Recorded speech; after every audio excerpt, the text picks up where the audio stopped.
લક્ષ્ય ન્યૂઝ, એક નજર, એક લક્ષ્ય.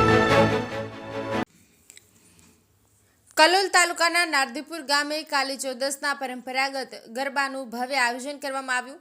કલોલ તાલુકાના નારદીપુર ગામે કાલી ચૌદસના પાવન પ્રસંગે વર્ષોથી ચાલી આવતી પરંપરાને અનુરૂપ આ વર્ષે પણ ભવ્ય ગરબાનું આયોજન કરવામાં આવ્યું હતું. આદિ અનાદિ સમયથી ચાલતી પરંપરા મુજબ ગામમાં 6 અલગ અલગ જગ્યાઓ પર એક સાથે ગરબા યોજાય છે, જેમાં ખટકીવાસ, મેઢાવાસ, જોધાવાસ, લાલદાવાસ, કરસનદાવાસ અને ઠાકોરવાસ ખાતે અલગ અલગ ગાયકોની આગેવાની હેઠળ માતાજીના ગરબા ગુંજી ઉઠ્યા હતા.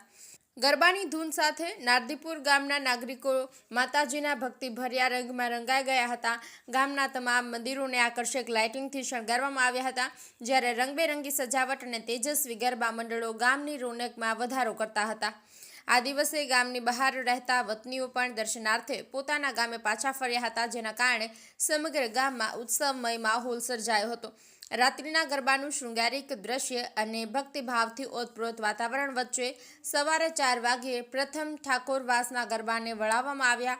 ત્યારબાદ અનુક્રમે અન્ય વિસ્તારોના માતાજીના ગરબા વળાવવામાં આવ્યા હતા. ગરબાની વિધિ બાદ ભક્તોએ માતાજીના આશીર્વાદ લઈને તહેવારની પૂર્ણાહુતિ કરી.